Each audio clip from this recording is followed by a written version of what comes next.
So it's really cool to be able to talk to you. My pleasure. Promise I won't keep you long, but I thought, well, maybe we'll talk about where you first started from and then touch a little bit on the past and then where we're at now and then the show coming up. Is that cool? Sure. Okay, my friend. So Asheville, North Carolina, it was quoted in the book Brothers and Sisters by Alan Paul that you said was important that you could stay in the region and succeed. How difficult did you find that to be instead of doing probably what a lot of your peers did, move to Los Angeles or move to New York or whatever? Well, at that time, there wasn't much of a music scene at all. So it was a bit frustrating, and all the older musicians that I was learning from would always encourage to not get stuck in town and think about, going somewhere else, which, eventually I moved to Nashville, which is only 5 hours away, but LA was too far away and New York was too far away at that time period, Thankfully, there's such a cool music scene in Asheville now that a lot of people are moving there to be part of it. Yeah, and you're a huge part of that. I mean, you have your yearly jams there in Asheville. It's what you do, New Year's Eve type jams there, don't you? Or didn't you used to, or Christmas or holiday? It's called Christmas Jam, but it's usually the second week of December. Okay, very cool. You're 20 years old and you get a job with Dave and Alec Coe. So that must have been quite the education. It was definitely trial by fire. It was an education, to say the least, and just a whirlwind experience.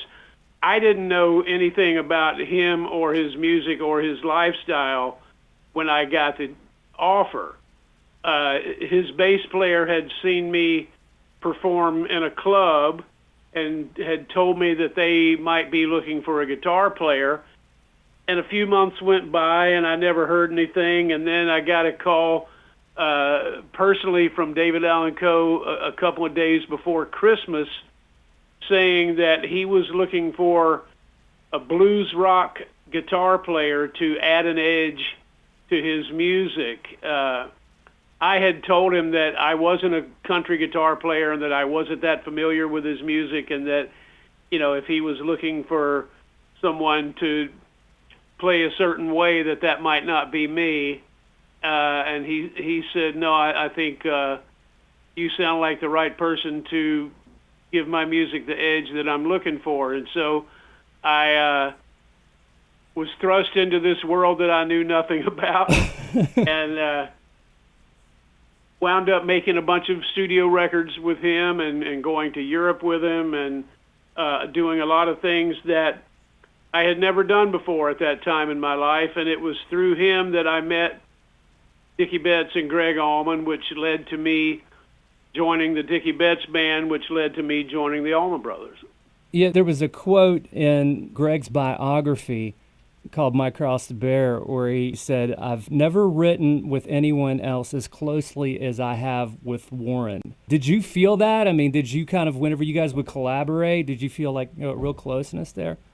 Yeah. I mean, Greg and I were close friends, and I met him, I think, in 1981. I joined the Allman Brothers in 1989, and at that time, Dickie Betts and I were doing a lot of writing together. But Greg and I had not written anything, I think, until around 92.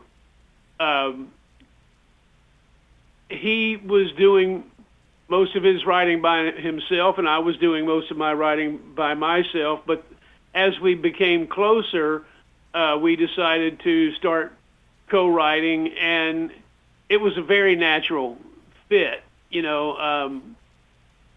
We have a lot of similar influences and a lot of similar philosophies.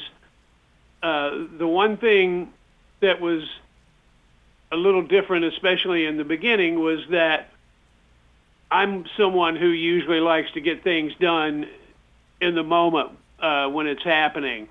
And Greg sometimes would be of the mindset of let's not rush it, let's come back next week and finish it, and that sort of thing.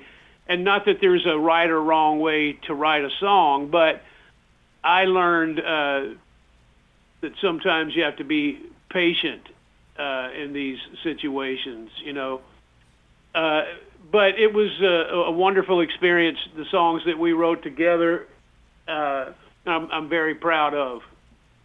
I can imagine one of the songs that a lot of people thought that you collaborated with Greg on, but it turns out that no, you actually had this and someone else had originally recorded it before the Allman Brothers did. Soul Shine. That was recorded by someone but before the Allman Brothers, wasn't it? Yeah, I wrote Soul Shine, I believe in 1987, and my friend Larry McCrae recorded the first version of it. I had never thought of it as an Allman Brothers song until we were making Where It All Begins, and it was Greg's idea to record it. He said, "Hey man, let's record your song Soul Shine." And I knew that he had heard it, but he had never mentioned it as an Allman Brothers song prior to that day. But it was definitely his idea to do it, and I loved the way he interpreted it vocally.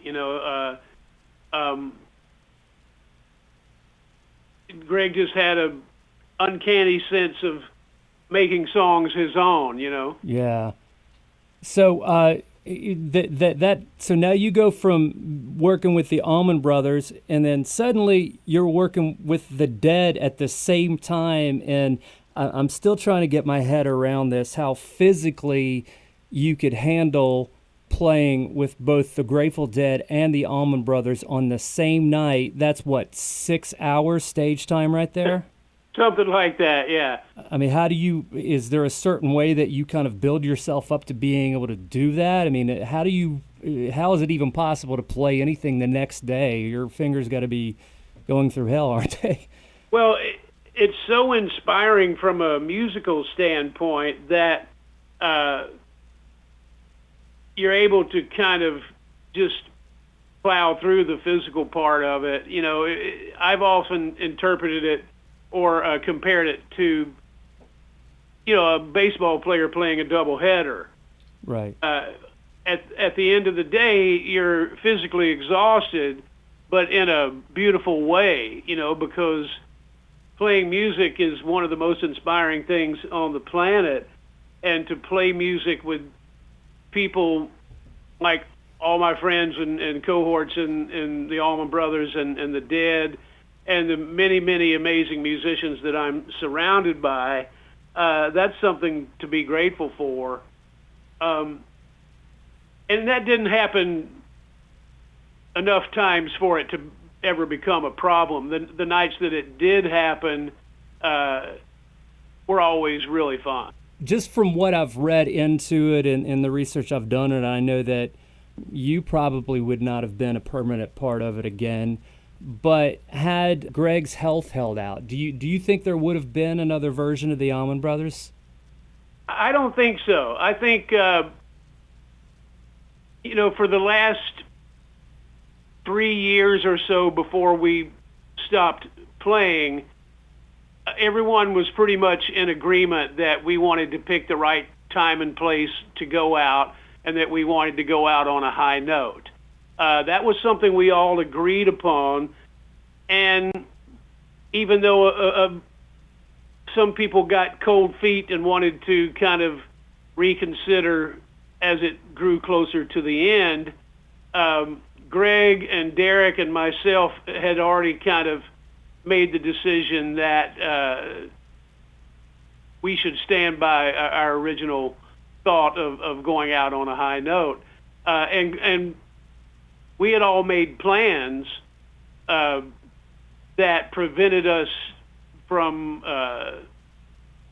kind of reconsidering at that point anyway, And it got so misconstrued in the press, it made it look like Derek and I kind of instigated the end game, so to speak. But that wasn't the case. It was a group effort. It was a group decision. Gotcha. Okay. Speaking of kind of a similar vein, although you weren't on the last track, everyone knows that Dead and Company, they've kind of wrapped up what their thing is. Do you ever foresee yourself working with any combination of the Dead again, doing a tour or anything like that with them? Well, I love playing with all those guys whenever the opportunity arises. You know, Bob and I did something fairly recently together. I did some stuff with Phil recently. It's always a blast, you know. And I was going to point out, too, not to digress, but when you were talking about those nights where I played with the Dead and the Allman Brothers in the same night, their music is so different from each other. Yes. That was part of the inspiration. It wasn't like doing one thing for 5 or 6 hours. It was doing two different things that are equally challenging and equally inspiring. Yeah. And so the challenge for me was to rise to the occasion of being part of each thing in a completely different way. You brought an interesting point in my mind about this, because I've told a lot of people I loved the Allman Brothers. I would see them everywhere. With the Grateful Dead, it was kind of difficult for me to come around to that until I saw you doing some of your Grateful Dead tours, and then it was one of those things where I got it. And then I've kind of asked my friends that are, you know, huge music fans, what is the bridge there? Why would someone like myself love the Allman Brothers, not necessarily be into the Dead, but then whenever you're playing it, it's something entirely different? Is there a root there, a blues there that you brought to it? Well, my introduction to that camp came through Phil Lesh. Phil had called me in the late 90s and said that he had made a list of musicians that he wanted to work with, and that I was one of the many people on that list. And he wanted to know if I was interested in coming to California and doing some rehearsing and doing a few shows together. And I said, absolutely, I would love to do that. When I started working with Phil, his main criteria was that nobody play similar to Jerry Garcia. He wanted everybody to bring their own personality and to reinterpret the music. And that was a wonderful challenge for me. I was, prior to that, just starting to discover how vast that catalog is and how amazing it is. The amount of fantastic songs that they wrote, I think, is really the key ingredient to their success. As great of a band as they were, and especially in the way that they discovered or invented their own sort of improvisation, it's really the songs that make that magical difference that keeps that music alive. Very cool. Okay, my friend, you have a brand new album, Government Mule. It's your 12th studio album. It's called Peace Like a River. How did this come about? The album or the title? Oh, the album. I'm sorry. That's all right. No, it was time for us to make another studio record. We had not made one since Revolution Come, Revolution Go. And we were right in the middle of lockdown. And my wife, Stephanie, who manages Government Mule, brought up the idea, what about making a blues record? You've always talked about wanting to make one. Maybe during the COVID lockdown is the right time.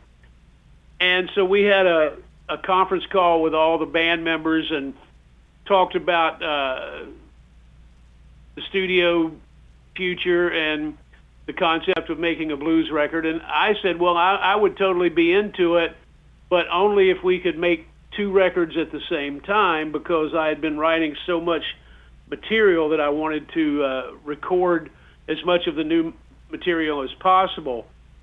So everybody was into that idea, so we found a studio in Connecticut that could accommodate two different setups with two different sets of equipment.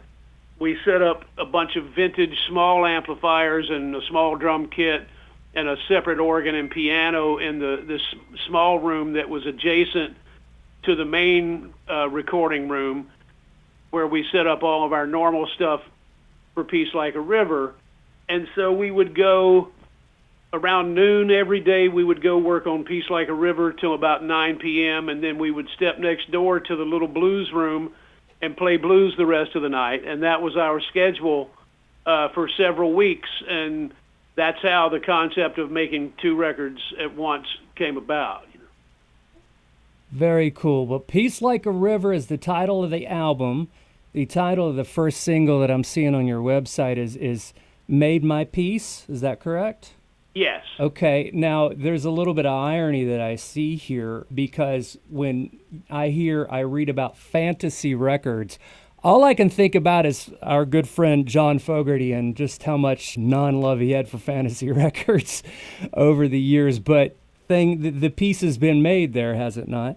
Yes, and we just did a show together recently, and he's so happy to have his catalog back, and he's performing all those songs again, and just really inspired. As far as you playing in this region in particular, one of the most historic shows that has ever taken place here in Charleston was you coming and playing with Government Mule at Mountain Stage, and then later that night playing in a small club called The Empty Glass. And I know you've played a million shows. Is there any way you can remember playing there? I do, yeah. I do remember that. A really small club, small stage. Yes. Doing something we don't normally do, which is 2 shows in one day. But yeah, I definitely have memories of that. Yeah, well, you've played a bit, but I've seen you do it. Well, pretty much any time you've gotten involved in locking, I've seen you play all over the damn place. I mean, the last locking I went to, you're on stage, and there you are with Dickie and everybody else, and then you're playing the second stage with the Mule, playing late at night, and I'm like, when does this guy ever sleep? Well, the big festivals like that are kind of like a family reunion. You run into a lot of people that you haven't seen in a long time, and usually the only time you manage to spend time together is in these sort of festival situations. So there's a lot of, hey, you want to sit in with us? Hey, yeah, sure, I'd love to. You want to sit in with us? Yeah, and, so it's like just hanging with friends and playing music together. It's hard for me to say no in that kind of situation. Okay, let's say that someone was, doing like I did today, go to your public library and checking out books on the Allman Brothers, who are covering your career. There's 3 books that I found right off the top of the back. Brothers and Sisters by Alan Paul, My Cross to Bear by Greg Allman, and the other one by Alan Paul called One Way Out. Brothers and Sisters is the newest one, and of course Greg is the one by My Cross to Bear is considered Greg's biography. Is there a particular one that you've at least been aware of that you're like, okay, this gets it right? One that is more accurate than the others, you mean? Yes, sir. I think those 3 that you mentioned are all pretty fair assessments of what was going on at the time. Okay. There's 2 or 3 or 4 or 5 or 10 stories or sides to every story, but I think all of those are a fair assessment of one person's side of what's happening.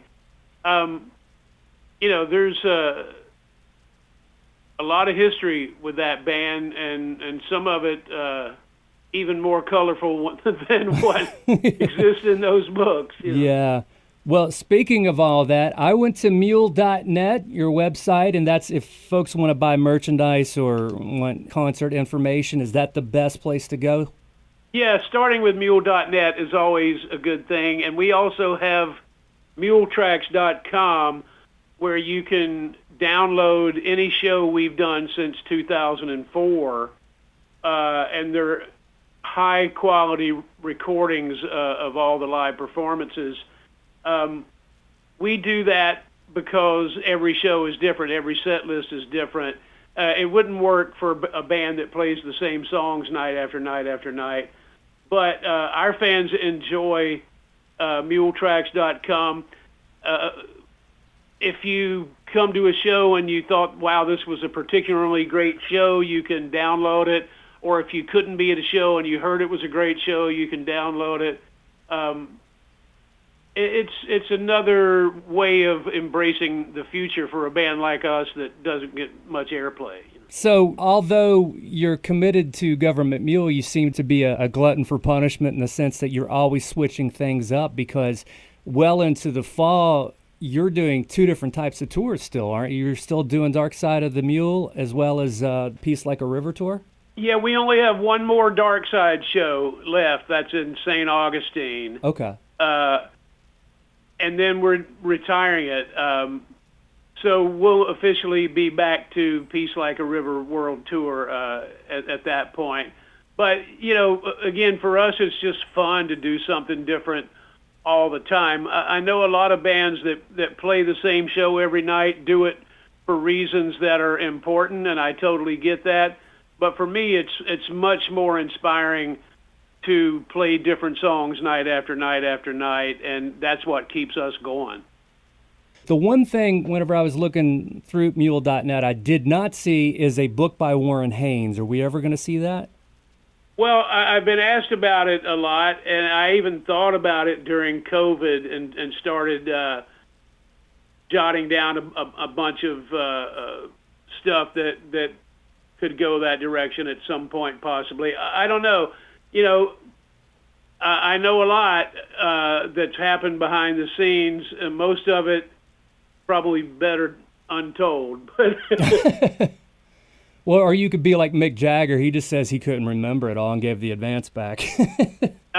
Yeah, I can totally see that. There you go. Okay, my friend. Well, you are going to be in Charleston at the Clay Center Saturday, September 23rd at 8 p.m. What do folks that are going to go to the show, is there anything you want to let out of the bag early on that? Well, we're going to be doing several songs from Peace Like a River.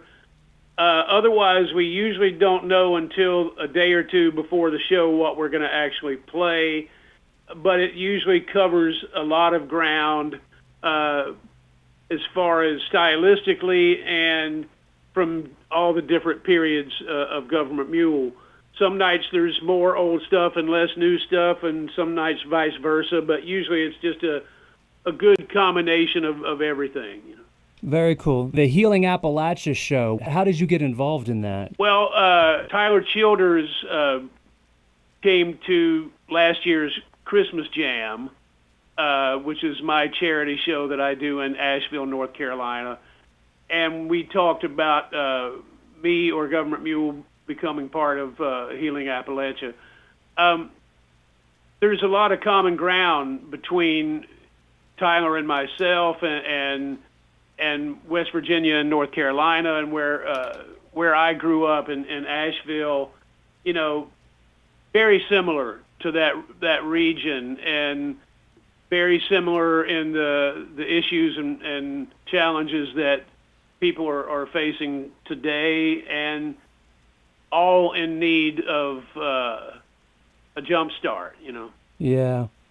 Well, my friend, thank you so much for calling in. That was the fastest 25 minutes of my entire life. I've never done more research and been more paranoid about an interview before you called in. So thank you so much for that. One last thing I did want to do, though. One of my greatest concert memories of all time was waking up in a tent in Saugerties, New York, 1994 for Woodstock 94, and I wake up to the sounds of you and Dickie Betts trading licks. He said at one point anyway, of all of the festivals we've ever played, that's the one we sounded the best. Was that a great show for you guys, a great event? How was Woodstock 94 from your perspective? It was. I recall we did around 90 minutes, and the band sounded really good. We weren't sure if how great we would be at 12:30 in the afternoon or whatever it was, but that's the only way we could do that show, because by the time they invited us, we already had committed to a show in Boston later that night, which was sold out, and there was no way we could change it. So we knew if we were going to do Woodstock, we were going to have to do two shows, and we'd have to go on as early as possible. So we played bright and early, and then traveled to Boston and played that night and played for 3 hours.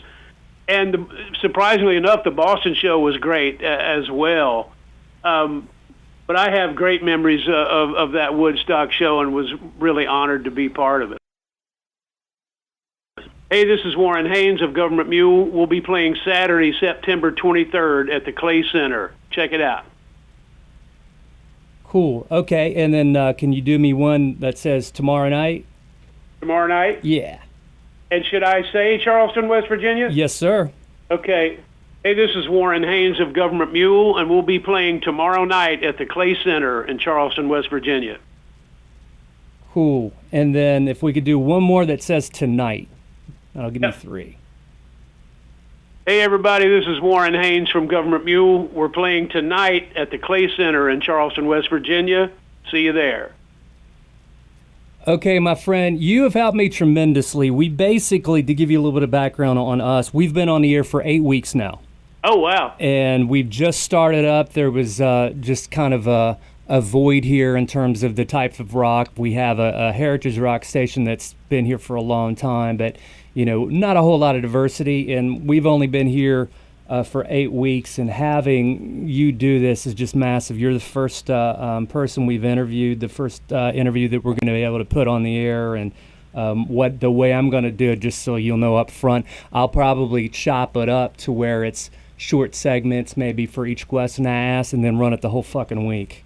Cool. Sounds good. Build it up. And so I cannot thank you enough. And also, thank you for signing my guitar for me at Mountain Stage about 20 years ago. I still got that damn thing.